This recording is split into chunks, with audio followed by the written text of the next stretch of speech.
The difference between where you're at and where you want to be in life may come down to a simple skill set. I'm talking about conflict management. So here are 5 tips to build your skill set of conflict management. The first point is you gotta be able to build open communication. Successful leadership begins with open and honest dialogue. You need to create an environment where your team feels safe to share their thoughts and concerns without fear of judgment. Number 2, you have to cultivate calm in the midst of the storm. If you want to be someone who deals with conflict well, you have to be able to regulate your emotions. Oftentimes in conflict, people are bringing all of themselves, their emotions, their thoughts, their understandings, and what they perceive the other person feels about them to the discussion and to the table. An effective leader is able to regulate their emotions and stay calm. And if they're able to stay calm, it increases the chances of de-escalating the tension so that we can get to the root problem. Number 3, focus on the issue and not the person.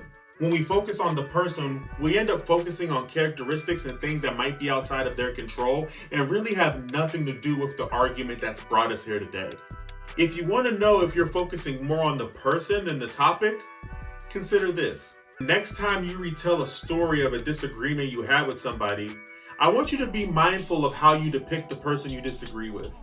Whenever you share what they say, is your face scrunching up? Are you making voices and noises to make them sound goofy or to make them look more humorous?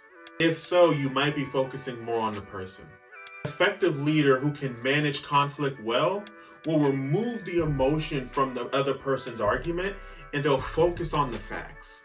And even when they're retelling the story, they're not out to try to character assassinate, they're depicting and telling exactly what happened. Honestly, if you do that and you take some of the emotion out, you might find that the other person was actually right.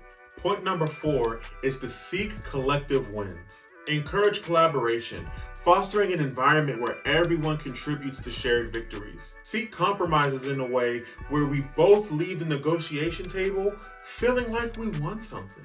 Because at the end of the day, most conflicts are easily resolvable and they're usually not as deep as we make them seem to be.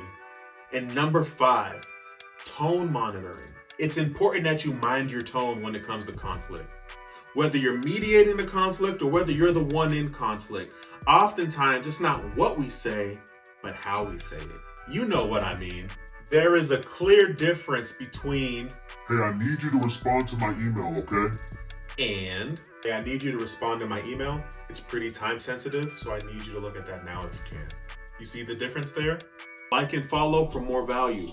And if you would like to work with me and my team on your conflict management skills, go to davisinspire.com and sign the coaching intake. And let's be better together.